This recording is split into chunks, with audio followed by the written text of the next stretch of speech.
नमस्कार, आप देख रहे हैं उत्तराखंड टाइम में आपके साथ सपना गंडियाल। नजर डालेंगे आज की सुर्खियों पर। चारधाम यात्रा की सुगम यात्रा के सरकारी दावे हुए फेल, बिना दर्शन करे लौटे 4000 यात्री। देश भर में 1 जुलाई से लागू होंगे 3 नए कानून, उत्तराखंड राज्य की पूरी तैयारी। अब सरकारी स्कूल में बच्चे पढ़ेंगे राज्य आंदोलन का इतिहास, हमारी विरासत और विभूतियाँ पुस्तकें। बूंद बूंद को तरसा हल्द्वानी, गौला नदी सूखने का गहराया पेयजल संकट। रील बनाई तो मुश्किल में पड़ जाएंगे, चारधाम की तरह हरिद्वार के प्रमुख देव स्थलों पर नियम लागू। चारधाम की सुगम यात्रा के लिए शासन प्रशासन की कोशिशें रंग नहीं ला पा रही हैं। तीर्थ यात्रा में आए कई श्रद्धालु बिना दर्शन करे घर वापस लौट गए हैं।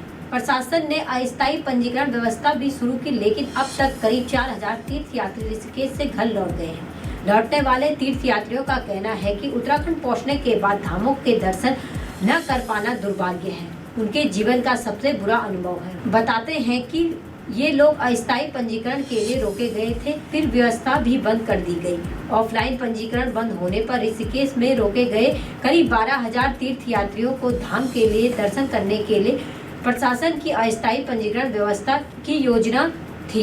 1 जुलाई से देश भर में लागू होने वाले 3 नए आपराधिक कानून के लिए उत्तराखंड की तैयारी पूरी हो चुकी है। मुख्य सचिव राधा रतूड़ी ने बीते मंगलवार को केंद्रीय गृह सचिव की अध्यक्षता में हुई वर्चुअल बैठक में यह जानकारी दी।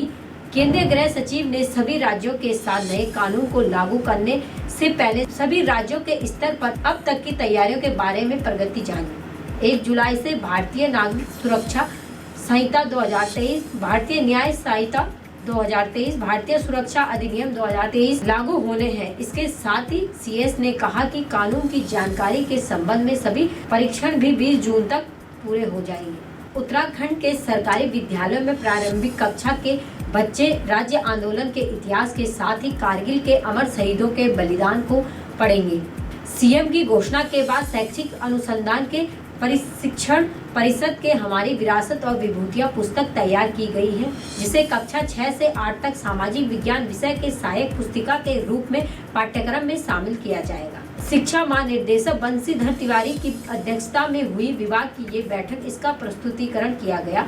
राज्य शैक्षिक अनुसंधान एवं परीक्षण परिषद की निर्देशक वंदना गब्रियाल ने बताया कि बाल साहित्य के रूप में इस पुस्तक को तैयार किया गया है।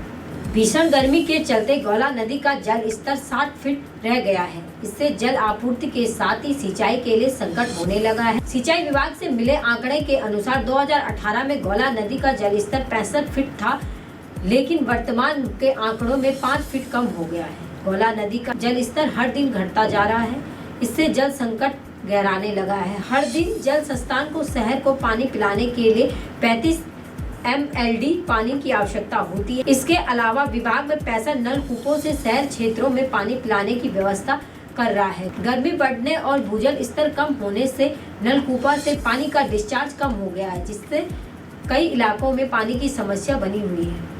युवाओं में बढ़ती रील बनाने के क्रेज को लेकर धार्मिक स्थलों के व्यवस्थापक भी परेशान हो गए। हाल ही में यह कि पहले श्री गंगा सभा के रील बनाने के लिए आपत्ति जताई, वहीं अब मनसा देवी ट्रस्ट और अखिल भारतीय अखाड़ा परिषद के अध्यक्ष श्री महेंद्र रवि पुरी महाराज ने भी मंदिर परिषद में रील बनाने पर रोक लगा दी है। बीते सोमवार को जारी बयान में उन्होंने कहा कि यदि मंदिर परिषद ने रील बनाने के चक्कर में अव्यवस्था फैलाने की कोशिश की तो संबंधित के विरुद्ध कार्रवाई की जाएगी। धर्म नगरी में बढ़ती भीड़ को लेकर शहर की गली कूचे जाम की चपेट में है। होटल, धर्मशाला और अन्य आश्रम भी पूरी तरह पैक हो चुके हैं। बहुत अच्छी बात है। आपने देखा होगा जब हम मनसा देवी में जाते, चंडी देवी में जाते, किसी मंदिर में जाते, गंगा जी में जाते, वहाँ हम वो भावना लेके नहीं जाते हैं, हम वहाँ समर्पण लेके नहीं जाते हैं, हम वहाँ श्रद्धा लेके नहीं जाते हैं। हमारा विश्वास नहीं होता, हमारा यही विश्वास रहता है सोशल मीडिया पे कैसे हम एक बार आ जाएं, इसके लिए हम रील बनाते हैं और इस पर बैन लगना